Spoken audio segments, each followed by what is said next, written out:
Welcome. Be sure to like and subscribe for more scary stories, or I will come for you.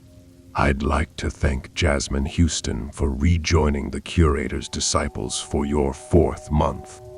Your viewership is truly appreciated. If anyone would like early access to my latest stories and an ad-free listening experience, consider becoming one of the Curator's Disciples. The link is in the description below. Today's scary stories contain some very fucked up themes and plot twists. If you have a weak stomach or easily sickened, I highly recommend turning away now. You have been warned. Story number 1. The Final Thread by the Curator. I don't even know how to begin. I'm not a writer, and I never thought I'd be telling anyone about this, let alone strangers on the internet. But it's been clawing at me, night after night. And maybe if I write it all down, I can finally start to process what happened. My name's Nathan, and up until recently, I had what you'd call a normal life. I was a sales manager at a pretty big firm, had a good income, and the kind of routine that most people would probably envy. I was married to Emily, who's the sweetest, kindest woman you'd ever meet. We met about 6 years ago, and from the start, I knew she was special. Emily had this warmth, this light about her, like she could chase away all the dark parts of life just by being there. She was so patient, she never rushed me into anything, even when I had doubts about starting a family. She knew how to calm me down, talk sense into me without ever making me feel pressured or small. When we found out she was pregnant, I was terrified, honestly. But Emily was just so calm. She made me feel like everything was going to be okay. She was 8 months along, and every day I'd come home from work, she'd have her hands on her belly, talking to the baby.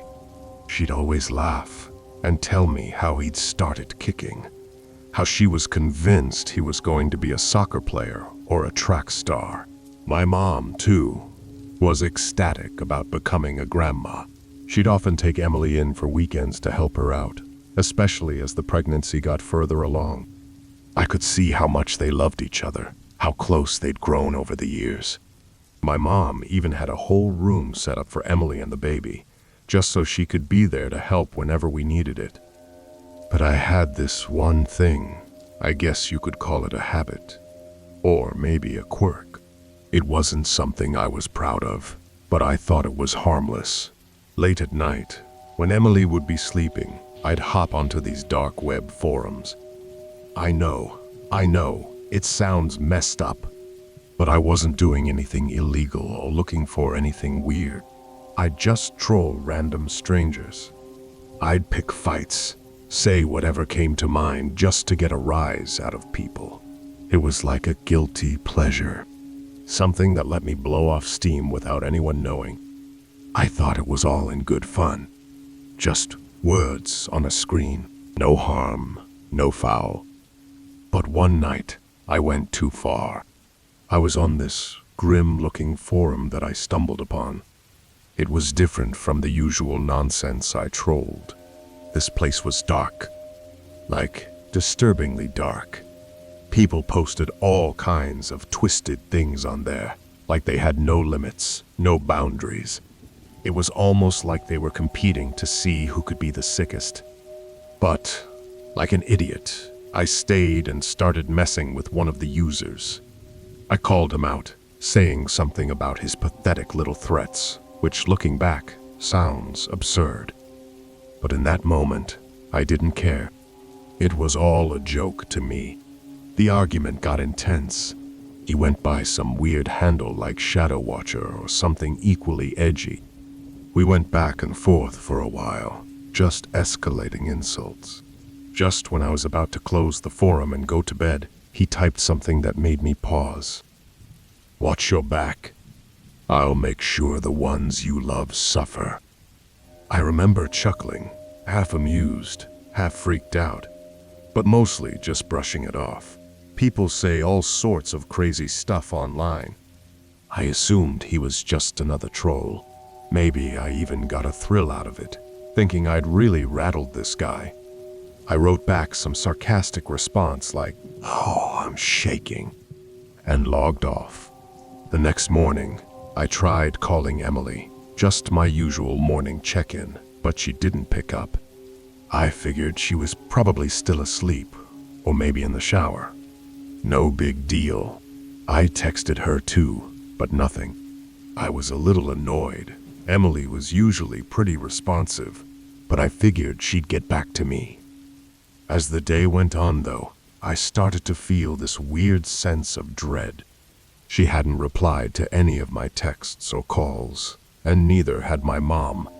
Now, I'll admit, I'm a bit of a worrier, but this felt off. I tried convincing myself that I was just being paranoid, that maybe they went shopping or something. Still, I left work a bit early, thinking I'd just swing by my mom's house and make sure everything was all right. On the drive over, I kept trying to call both of them. I can't explain it, but every mile closer to the house made me feel sicker. My stomach was in knots. By the time I pulled up, I was almost shaking. When I got to the house, something was wrong. I could feel it before I even stepped inside. The front door was slightly ajar. I remember staring at it for a moment, telling myself it was probably nothing, that maybe my mom had just forgotten to close it all the way. But there was this heaviness in the air, this feeling like the house was watching me. I pushed the door open and stepped inside. The house was silent, deathly silent. I called out for my mom, for Emily, but there was no response. Every step I took felt like it echoed too loud. I went into the living room, my heart pounding, and that's when I saw her. My mom was lying on the floor, her body sprawled out in a grotesque position. Her abdomen had been slashed open. God, I can still see it. Her insides had been ripped out, laid beside her in a twisted pile, glistening and dark, as if whoever did this wanted me to see every bit of pain she went through. Her mouth was frozen in this silent scream, her eyes wide and unseeing, staring up at the ceiling with this look of absolute terror. I staggered back, bile rising in my throat, and then I remembered Emily. She was supposed to be here too. My stomach lurched, and I ran up the stairs, calling her name, begging for her to answer, to be okay, to just be okay. But deep down, I knew it was too late. When I opened the bedroom door, the smell hit me first. Coppery, thick, like the air was soaked in blood. Emily was lying on the bed, her skin pale and slick with sweat and blood. Her stomach had been torn open, jagged and raw, her insides spilling out onto the sheets, staining them deep red. And beside her lay our baby, the tiny, lifeless form still attached to her by a bloodied umbilical cord, his tiny hands clenched, his skin the color of death. I remember collapsing beside them, choking on my own sobs, reaching out to touch her hand, cold and lifeless. My mind was screaming, my whole body shaking as I looked down at the bed and saw the blood-stained note lying next to her. Not the natural delivery you were hoping for. I could barely breathe. I felt like I was being ripped apart from the inside, like I was dying alongside them piece by piece. I don't remember much of what happened after that. The next thing I knew, there were police officers, paramedics, and lights flashing all around me. They kept asking me questions, but I couldn't answer. I was trapped in a haze, replaying that horrible scene over and over in my mind. The guilt was suffocating. This wasn't random. This wasn't some cruel twist of fate. It was personal. My stupid, pointless trolling had done this. I had brought this horror into my own life.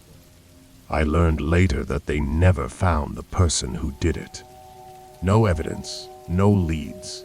Just a ghost who slipped into our lives, tore it apart, and vanished. And now, I'm left with nothing but the shattered pieces of what my life used to be. It's been months since that day, but I still can't escape it. Every night, when I close my eyes, I see them.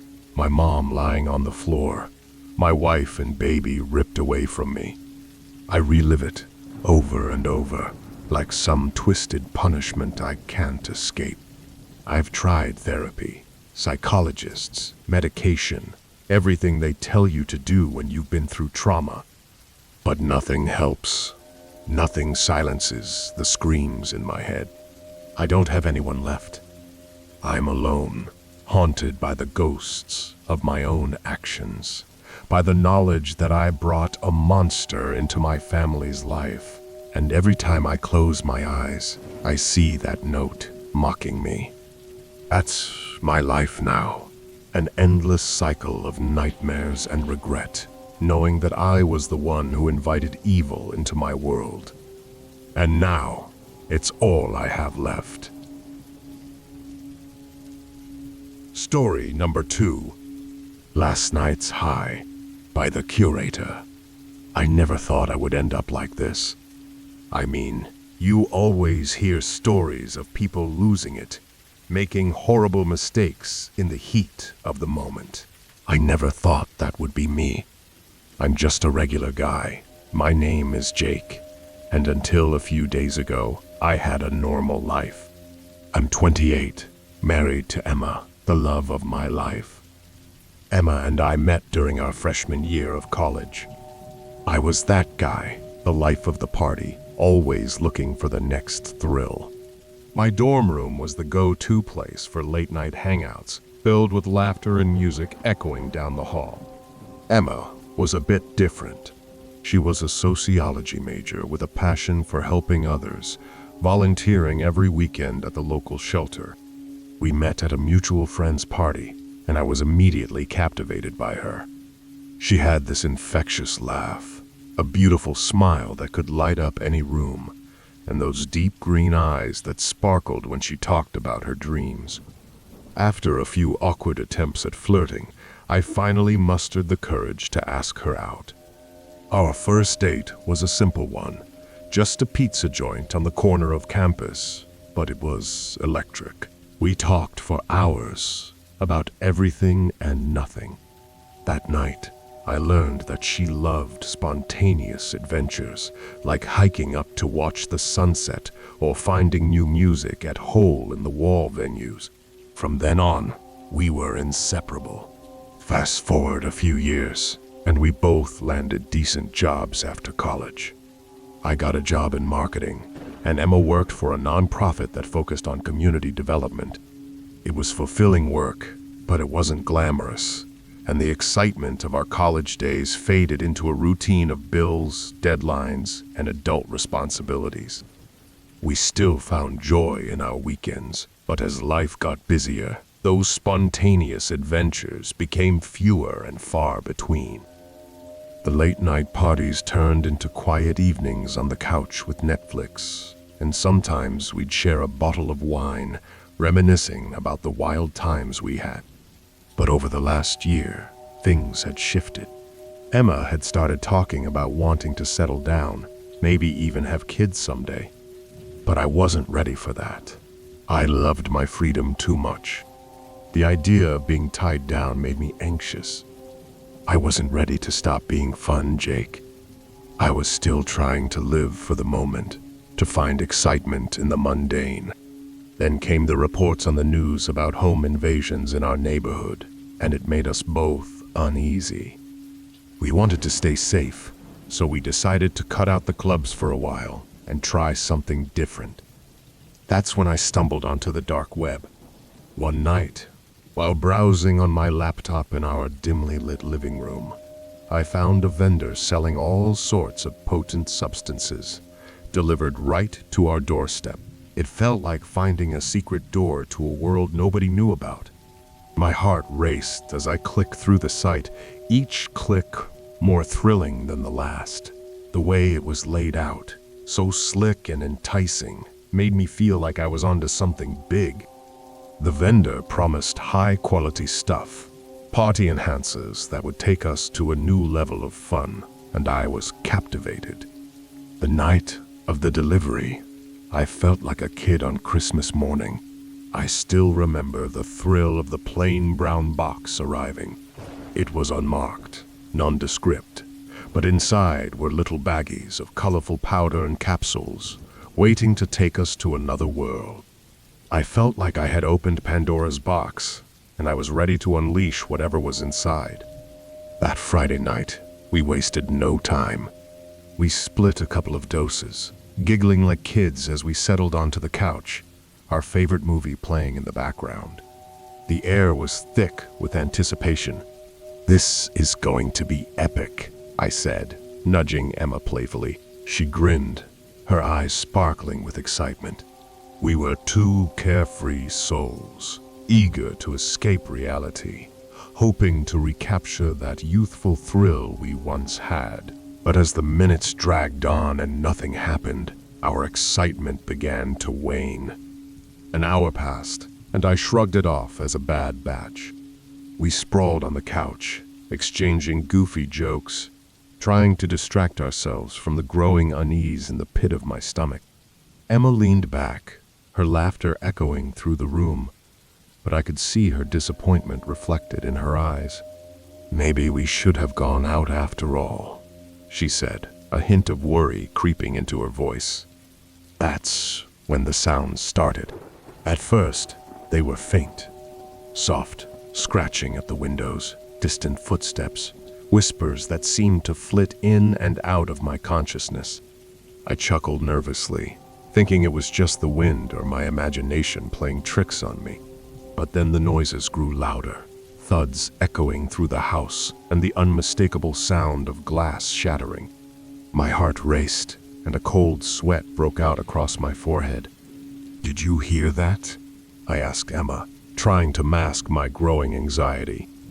But she nodded, wide-eyed, her laughter replaced by fear. Panic set in as I got up, pacing the room, my heart pounding like a drum. The shadows in our cozy living room felt deeper, the darkness creeping in like a predator waiting to strike. "I'll check it out," I said, my voice wavering. I rushed to the kitchen, adrenaline flooding my veins when I spotted it. A figure in a black hoodie, lurking in the dim light. My blood ran cold, and I froze for a moment, my heart stopping. My mind screamed, "Intruder!" I grabbed the largest knife I could find, my hands shaking as I stumbled forward. I could feel the cold metal pressing against my palm, and my stomach twisted in knots. I charged at them, yelling, "Get out!" As I swung the knife wildly, the blade glinting in the low light, the figure lunged at me, and chaos erupted.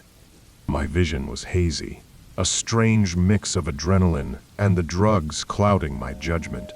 I swung the knife with all my might, the blade slicing through the air with a sickening whoosh. I felt it connect, the resistance of flesh giving way. Blood sprayed across my face, warm and sticky, and for a moment I was in shock. The figure staggered back, eyes wide in shock, but I didn't stop.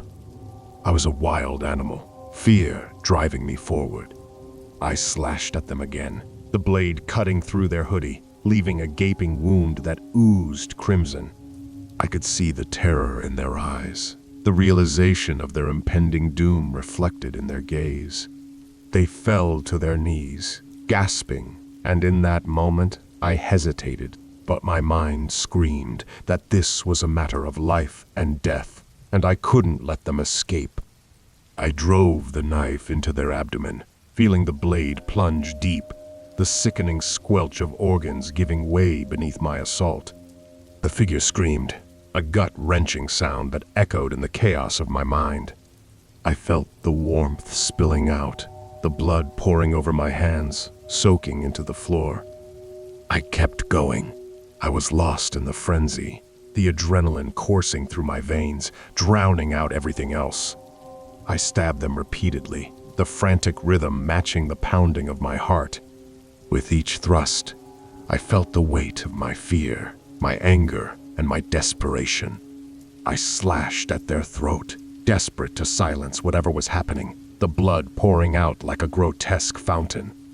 I could feel the slickness coating my fingers, the warmth of life spilling away beneath my hands. And still, I didn't stop. I was consumed by terror and instinct, my body moving on its own, driven by a primal urge to protect Emma at any cost. I opened their torso, feeling the warmth envelop me, the stench of blood filling my nostrils as I tore through muscle and tissue.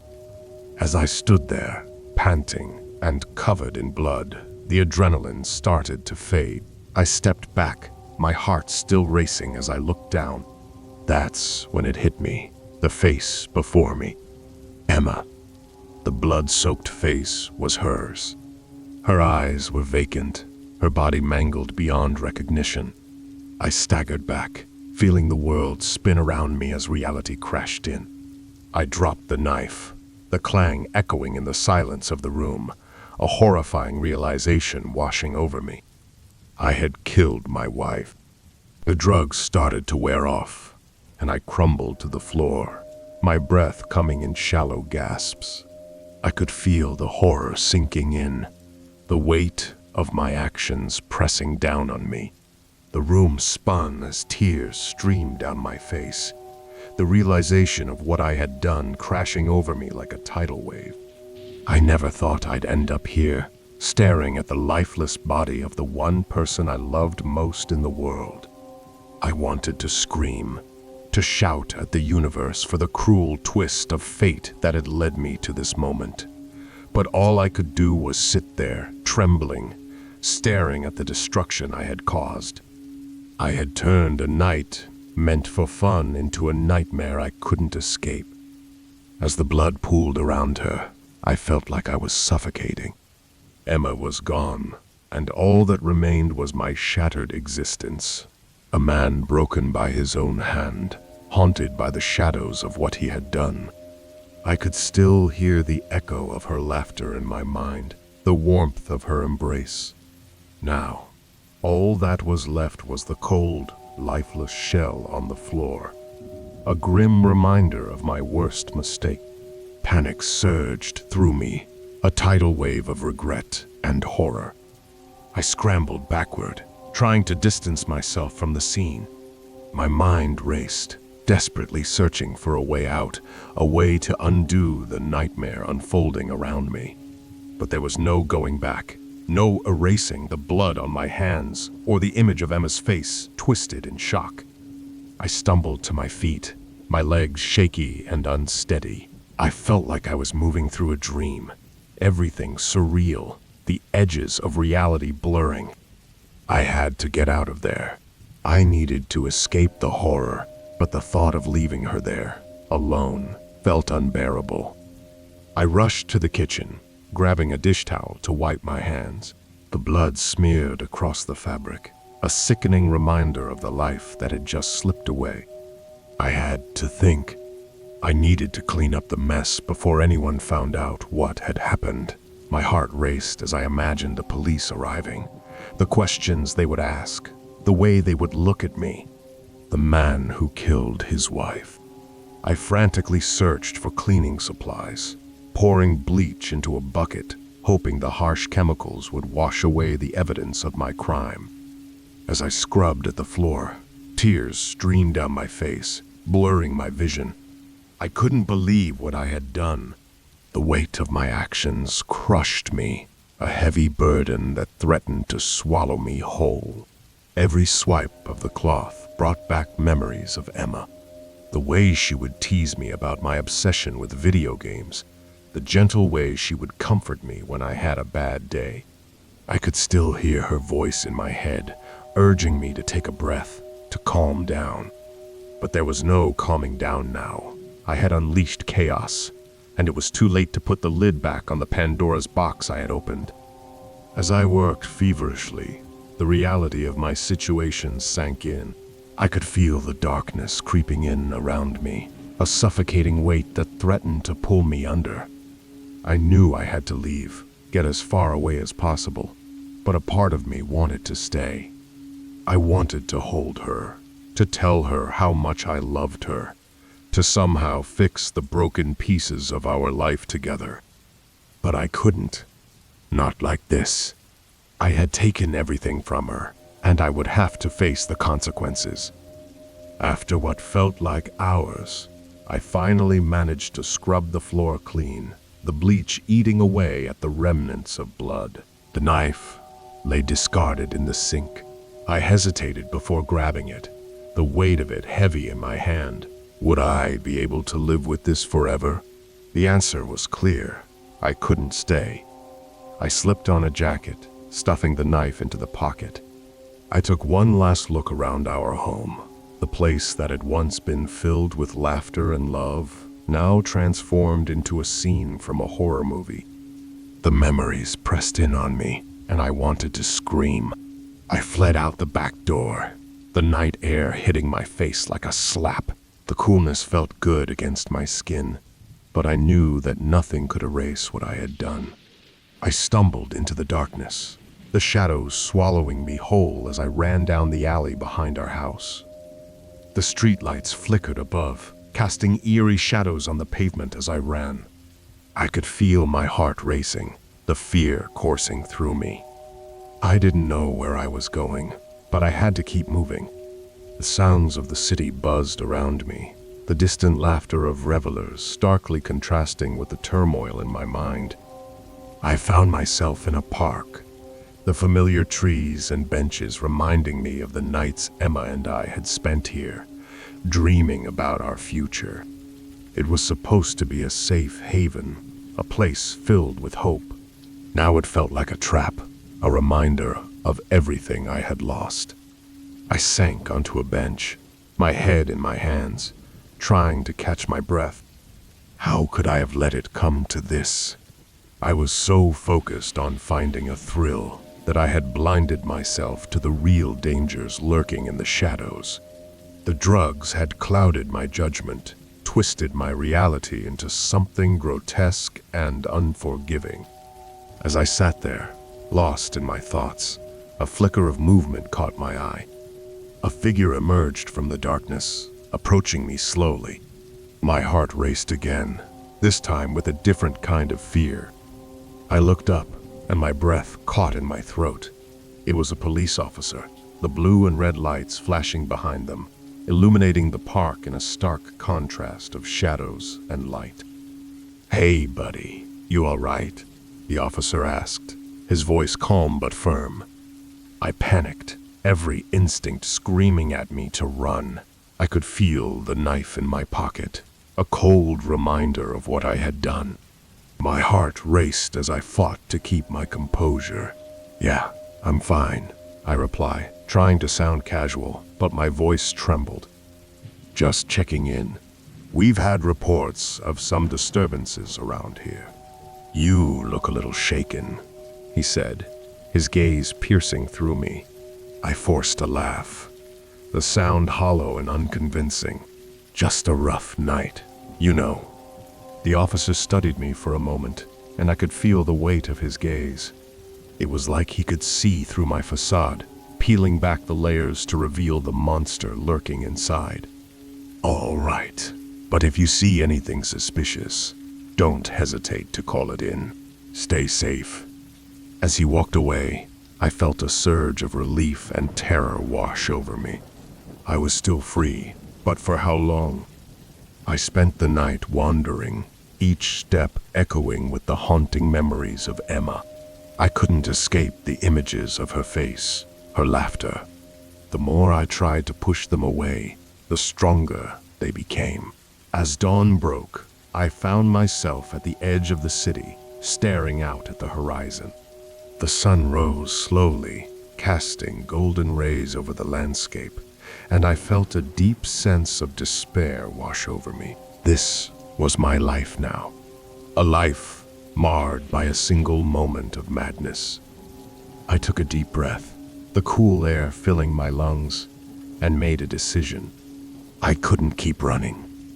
I had to face what I had done. I turned back towards the city, my heart heavy with the weight of my guilt. I would go to the police. I would confess, even if it meant losing everything. I owed it to Emma, to the life we had shared, to confront the darkness I had unleashed. With each step I took back, the resolve hardened within me. I would tell them everything, let the truth spill out like the blood I had tried so hard to wash away. I couldn't hide from it any longer. I would stand before the world as the man who made the worst mistake, forever haunted by the love I had lost. The city loomed ahead, alive and bustling, as if nothing had changed. But for me, everything was different.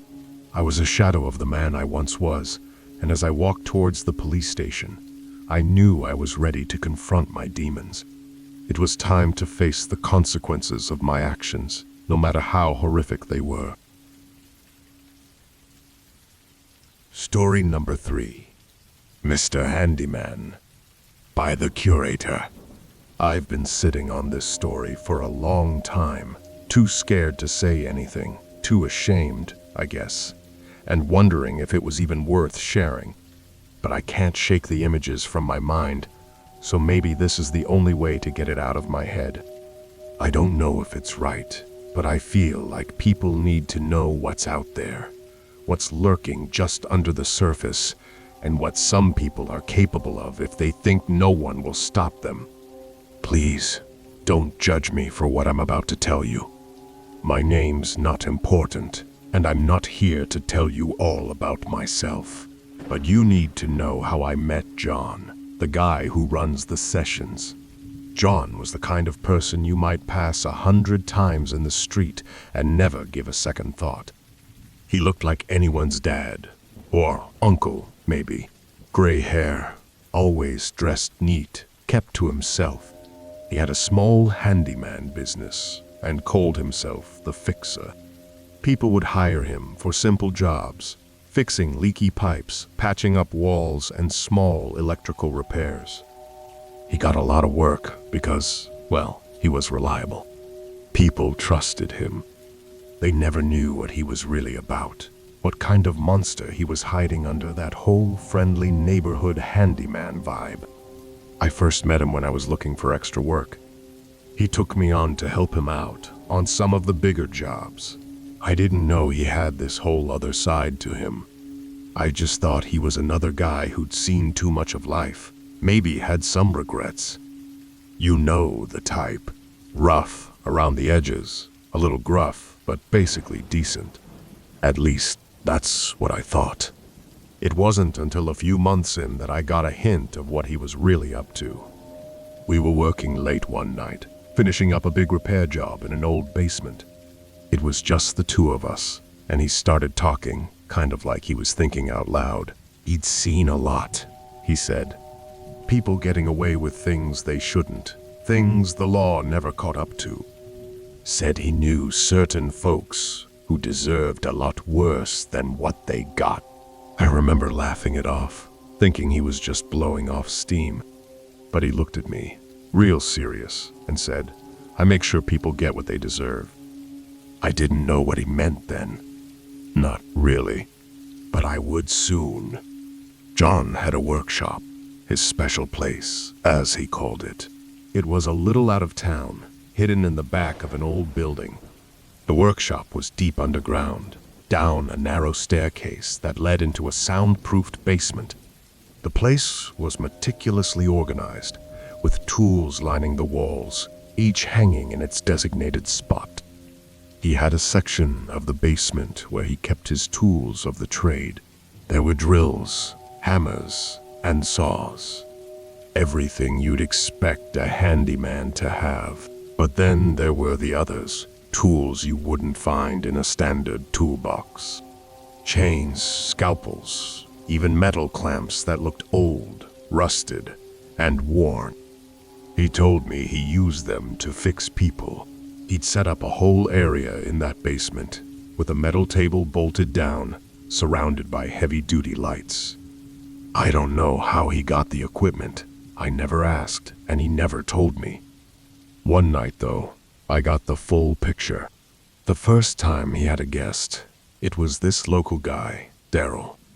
I'd seen him around town, always bragging about the business he ran, even though everyone knew he was a scam artist. He preyed on old folks, tricking them out of their retirement money. It made my blood boil, but I'd never had the guts to do anything about it. John had invited Daryl under the pretense of needing some help with a job. He got him in that basement, strapped him to the table, and the camera was already rolling.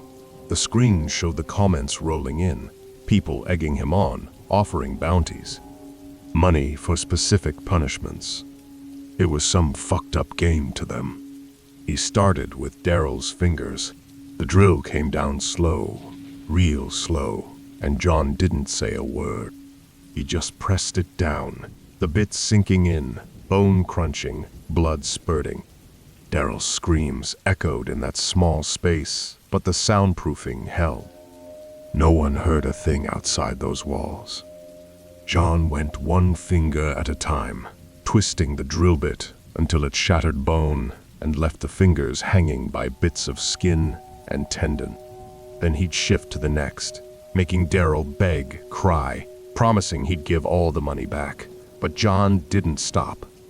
He just said, "This is for all those people you stole from. You wanted their money so bad. Now let's see you try and take anything from them again."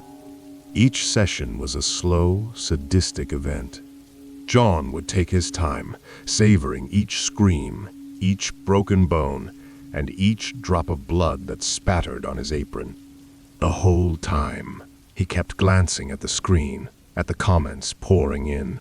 People called him a hero, said he was delivering justice, and he ate it up. By the end, Daryl was barely conscious, his hands mangled beyond recognition. John signed off the stream with a calm, another fix, completed. After that, it was like a sick ritual. He'd lure in his clients one by one, always people he felt had somehow escaped justice. A guy who had assaulted his girlfriend walked into that basement and never walked out. John shattered his hands and feet with a hammer, each bone snapping like dry wood under the heavy swings. It wasn't just physical pain he inflicted. He'd spend hours taunting them, making them relive their crimes, making them understand why they were there. He'd say things like, "You thought you could hurt people and just walk away? Not this time." His voice stayed calm, almost comforting, like he was just doing them a favor, showing them the consequences they'd avoided for too long. Each session had its own theme, I guess you could say. The con artist got his fingers shredded. The abuser had his limbs broken piece by piece. There was a guy who'd gotten away with drunk driving, a local who'd killed a kid crossing the street and barely got a slap on the wrist. John tied him to the table, then took a blowtorch to his skin, inch by inch, burning him until it bubbled and peeled. The viewers went wild every time. They loved it, left comments saying he was doing the world a favor. Some of them even posted requests for specific punishments, and John always found a way to incorporate them. It was like he saw himself as some kind of vigilante, a necessary evil the world needed to keep order. I'll never forget the last session I witnessed before I finally broke. It was a man named Robert who'd been accused of something terrible. Child abuse. Case had been thrown out on some technicality, and he'd walked free. John brought Robert in just like all the others. He was calm, too calm. He'd wrapped up in some fake story about needing help with an urgent job in his basement workshop. I could tell the second Robert saw the basement setup that he knew something was wrong. The walls were covered in tools. Scalpels, hammers, drills, each carefully polished and laid out, glinting under the fluorescent light. By the time Robert turned around, John already had him pinned against the wall. He didn't fight much. Maybe he was too stunned, too confused to really understand what was happening. I watched, frozen, as John bound him to the steel table, thick straps cinching over his wrists and ankles. The fear in Robert's eyes was so raw, so desperate, and I still remember the way his voice broke as he started to plead. "Please, I don't know what this is." "What are you doing?" John didn't answer. He just set up the camera, adjusted the angle, and hit go live. The familiar comment feed lit up on his monitor, and you could see his expression change. He'd never looked more satisfied. John didn't start big. No, he liked to work up slowly. He picked up a razor-sharp scalpel, holding it up to the light, letting it glint while the comments rolled in. He pressed the blade to Robert's arm, just above the wrist, and started to make shallow cuts. The skin parted with barely any resistance, a thin red line blooming as the scalpel moved up Robert's arm. Each cut was precise, almost delicate, as if John were an artist perfecting his work. He carved a grid pattern into the flesh, lines crisscrossing from elbow to wrist, and the blood oozed out slowly, pooling under Robert's arm, then spilling over the table. Robert was screaming, of course, but John didn't care. He just kept going, one cut after another, barely lifting his head to check the comments. They loved it, egging him on with every slice. When Robert started to pass out, John splashed water onto his face, bringing him back into a hazy, whimpering consciousness. "Stay with me, Robert," he said, his voice almost gentle. "You're not getting off that easy."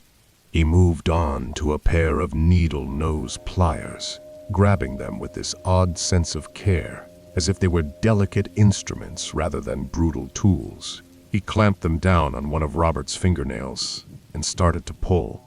Slow, steady, inch by inch. The nail separated from the skin with a sickening wet crack. Blood poured out from the nail bed, pooling in dark rivulets over his knuckles. Robert screamed so loud, I thought my eardrums would burst, his whole body convulsing in the restraints, but there was nowhere to go. The straps held him firm, making sure he couldn't escape even an inch of the agony. One nail down, 9 more to go. But that was just the beginning. The real horror started when John reached for the blowtorch. He lit it with a click, a small flame sparking to life, bright and fierce against the darkened room. The comments went wild as soon as they saw it. Some of them had been asking for this, practically begging him to use it. John started with Robert's feet, hovering the torch over the tops of his toes. He didn't press the flame down, just let it hover close enough that the skin started to blister and bubble. Robert's screams hit a new level, high-pitched and frantic, the kind of sound you'd never think could come from a human throat. The heat made the skin on his toes swell and burst, clear fluid dripping down as the flesh blackened. Satisfied, John moved the flame up to Robert's legs, drawing slow, careful lines along the exposed cuts he'd made earlier. The skin shriveled up, turning charred and brittle, while the deeper layers sizzled and smoked. The smell was overpowering, thick, greasy, cloying. It coated my throat, made my eyes water, but John didn't even flinch. He just watched, fascinated, as the skin bubbled and popped, the heat turning muscle into burnt, useless flesh. But the worst came when John decided to finish up with something personalized. He leaned in close to Robert's face, so close that Robert could barely see him through his swollen, tear-filled eyes.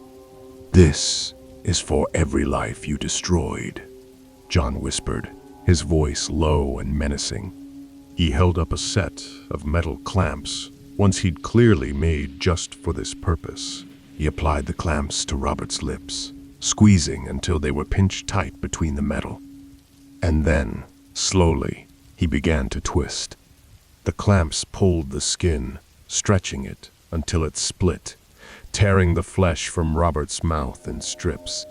Blood poured down his chin, staining his shirt, pooling on the table. John didn't stop until there was nothing left but a gaping, bloody mess where Robert's mouth used to be. By the end, Robert was barely recognizable. His face was swollen, his limbs charred and broken, his entire body a mass of wounds and burns. The smell of burnt flesh hung heavy in the room, mingling with the metallic scent of blood. And John?